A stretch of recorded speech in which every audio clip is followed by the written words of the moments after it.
So hi, one of the Noise podcast with Ava Kay. We're gonna ask some questions today. I'm gonna start. So what inspired you to start making music? Oh, started way back when I was like 6 years old, I guess. Okay. And I'm no longer even kind of close to that age. Yeah, I just started to learn how to play the piano because my sisters played and I wanted to be like them. So I just kind of started to do whatever they did basically. And I started to learn how to play the piano. And then in my teenage years, my brother got into DJing. So I started to sing on some tracks for him and it just kind of snowballed from there. Okay. That's awesome. Does your brother still DJ? He doesn't DJ anymore, but he's a producer as well. Oh, Okay. Yeah. wow. Yeah. So music's in the family. It's in the family. That's We awesome. we get it from my father, and Mhm. we know that because when my mom tries to sing, it's like the funniest thing. Oh, She's like breaking the odd glass one with that out. voice. Yeah, but she sings with so much like passion, so it's Mhm. It's the thought that counts. Exactly. A for effort. 100%. Yeah. Oh, so congratulations on your newest release, Wild Again. Thank How do you you. feel about the response to it so far? Of course. Oh wow, it's been really good. I am actually a little surprised at the response, just because it's my first release as a solo artist. Mhm. And I produced it on my own, and just like it was like a little bit of not a one-man show, but it was like really in my own mind and like trying to lead the way in terms of how it was going to sound and what I Mhm. wanted to be as an artist. So I've been really pleased with the feedback. Yeah, it's been awesome. Hell yeah. Yeah, Alright. I listened to it. I really enjoyed the track. It was really good. Me Thank too. you very much. It was definitely more Glory's vibe than mine, but Yes. Yeah. Yeah. Oh, my God. So what was your writing process for the single? The single actually was written with another artist, and we wrote it for her. I was working with a production team in Toronto who needed some songs for her, and so we started to write. And really, the inspiration was about just like freedom and joy, and like that rush of like knowing something's amazing, but it's never gonna last. You know, like an amazing summer, like you can never replicate that summer again. You just like Yeah. remember it with your friends at that city, in the park, like whatever that memory is, you know? Mhm. So we wanted to kind of replicate that in a song, but I guess more in a romantic way. Because a lot of people have been reaching out being like, oh, is this about someone? And I'm like, not really. But we did write it kind of, you know, in that angle about like a fleeting romance, I guess. Okay. So, Yeah. yeah. So the song had a few steps in terms of getting into my hands in terms of me releasing it. Because the artist was going to release it, then it was on hold for a couple of different TV shows, and then it just never happened. Oh, yeah. And I've always loved the song. Like I was always like, I love the song so much. So I reached out to Stella, the co-writer, and just said, hey, like, are you cool if I release it? I'm going to produce it and see where it goes. And she was like, yeah, do it. Okay. Wow, Awesome. that's awesome. Yeah, I'm glad you got your hands on it instead of it just kind of sitting and collecting dust. Yeah, which happens a lot, by the way. Yeah, wow. Have you thought about saving any other songs, or was this like the first one that kind of popped out to you and was like, I want that one? That was the one for me as my first single. I don't know what it is about the tune. I just always just gravitated to it. And Mhm. with my kind of composer background, I wanted to make it with a cinematic feel. And I don't have them on me, but there's other versions of the song that you would be like, it's totally different. It's like pure Yeah. pop, ear candy, straight ahead radio. So I really took a departure from what that Mhm. was, you know? Yeah. Okay. Okay, that's awesome. So what lyric on this track is your favorite, and can you tell us the meaning behind it? It's probably the hook, which is these days we've been running wild again.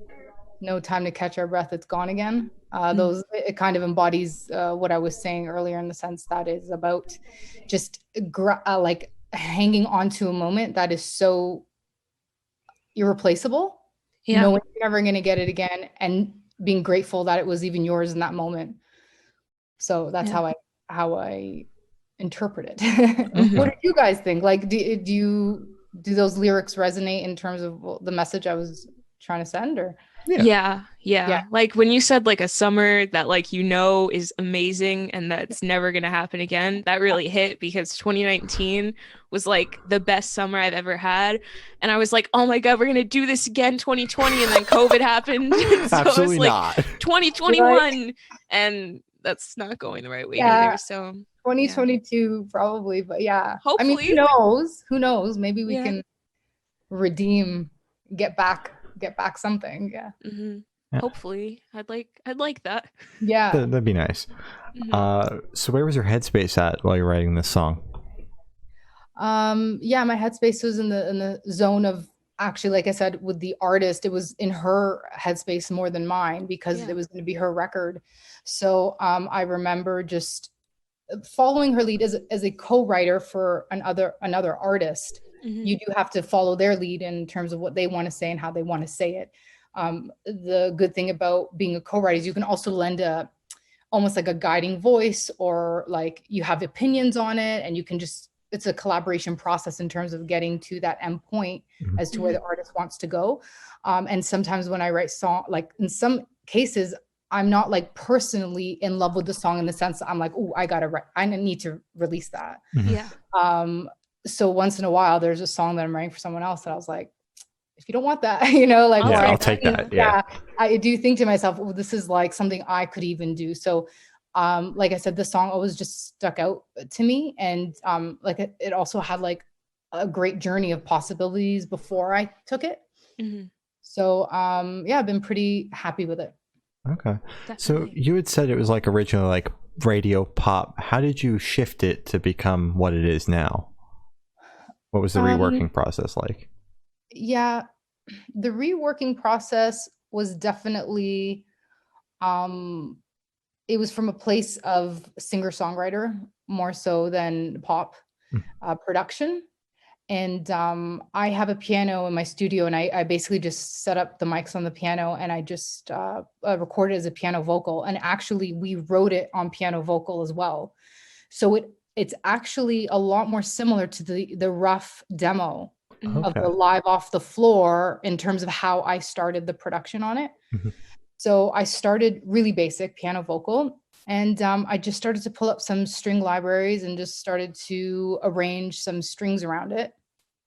And yeah, I just, similar to the song, I kind of produced it in the same way in terms of a flow and enjoying that moment. So I didn't really try to orchestrate too much of the production. I kind of let it take me where it went, basically. Mhm. Yeah. Without overthinking it and without trying to too many tricks. As you can Yeah. like, you can hear, it's pretty like simple, it's not super technical with production and stuff like that. Okay. All right. Solid. So while listening through this track, what band or artist influences pop out the most to you, if any? Yeah, it's hard to say.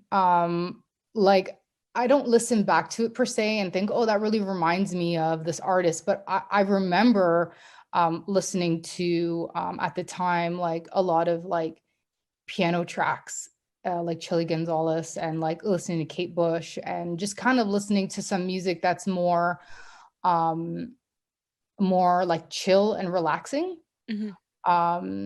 And yeah, and then I obviously have my original inspirations that always kind of stick with me. Like I love Eddie Vedder from Pearl Jam, and I love Pearl Jam. Mhm. So like I always kind of feel like that's with me when I'm writing or when I'm in a Of vibe, course. Yeah. Though it's not grunge music at all. Yeah. I was gonna say, yeah.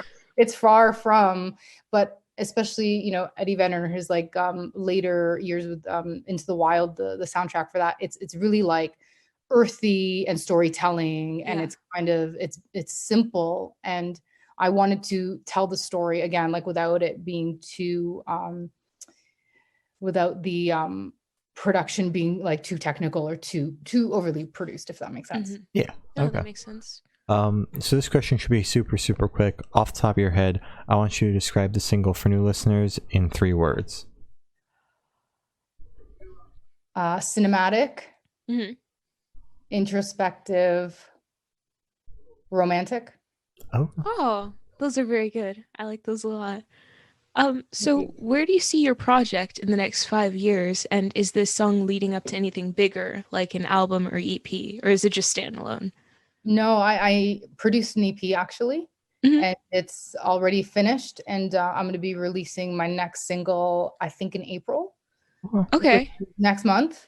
But I'm, that's my plan. Whether or not, Yeah. whether or not that happens is like a whole other thing. But I have some things lined up in terms of like shooting a music video for the next single. So I'm just starting to kind of plot the schedule together to see what makes most sense. Mhm. And I'm not in a rush, so I do want to get it right in the sense that like I want to feel good about it. Yeah. So that's the plan. And then EP maybe later in the summer or in the fall. Okay. That's crazy. You already have it like done? Like it's completely finished. Yeah, it's done. Wow. Yeah. Unless like there's someone who comes along, because there's lots of opinions, by the way, in the music business, and managers and whoever's kind of involved, they may, unless there's a rework of a track or two that like someone's like highly recommending as far as I'm like concerned. Yeah. Okay. And where do you see your project in the next 5 years? I'm not sure. Do you mean like the EP, or do you mean like Ava Kay? Ava Kay. Yeah. Yeah. So as Ava Kay, I mean, I hope that the music I'm making right now translates in a manner that, conjures up some opportunities to perform live. I know that's totally like just not happening, obviously. Right now, yeah. Right now, there's obviously like the live streams and stuff like that. So just doing more of that, translating the music more. I really love making music that makes people feel something, makes them relax, makes them think without it being too heavy on the mind, like just something that's just like makes you feel at peace. Yeah. So I just want to continue to make music that, translates in that manner. And, if I could, get some touring going in the next few years. And that's, I also do have like some experience with like syncs and TV and film and composing and stuff like that. So all that kind of would go hand in hand, hoping that, that it leads to more of that. Definitely. Okay. Oh, that's exciting. So for the last couple of questions, so actually shift away from music and go straight to Death Row. Boom. So like Suge Knight Death Row? Just Death Row. Yeah. Oh no. Yeah. So if you're on death row, what would your last meal be with the drink? Oof, yes. Meal and drink? Yes. Meal and drink. It would have to be one of my mom's dishes. Like, she's like such a good cook. She's got so many options. I don't know which exact one it would be, but definitely my mom's cooking. Of course, and maybe like a good large glass of red wine. Okay. Solid. Sounds great. So if you could live in one fictional world for a week, where would you live? Harry Potter. What house are you? I mean Gryffindor. Or is that too like obvious? Slytherin too far for me. Yeah, that's fair. I see Gryffindor. That makes sense. Yeah. What about you, Shane?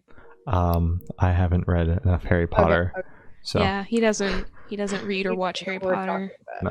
I don't get it. No, Gloria asks that follow-up question every single time, and I just sit here puzzled.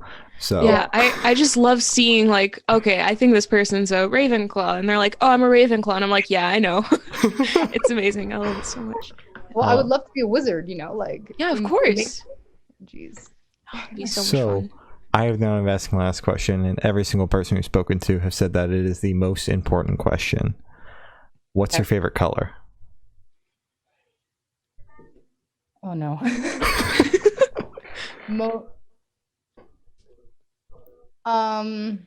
That's a tough one. Yeah. You said that's the most important question or the most difficult question? Most important and also the hardest, yeah. Yeah. Ooh, like, I don't know what it means, what my answer means. It doesn't mean anything. I like every color. Can I pick two? No. Black. If you pick two, you have to rank them. Oh, okay, black. Yeah, that's fair. Okay. It just works. It matches with everything. Yeah, it does. Yeah. So as I said, that's all the questions we have today. Is there anything that you would like to plug? Just, thank you so much for having me here, first of all. And second, thank you for listening to the track. And if anyone is, interested in hearing like a new cinematic pop tune, you can check out the song Wild Again by me, Ava Kay. And just, if you can follow some of the channels, because I'll be releasing some new music soon, and, you'll be able to check it out. Oh, yeah. All right. Well, thank you for now. This has been Ava Kay, and we're the Good Noise Podcast.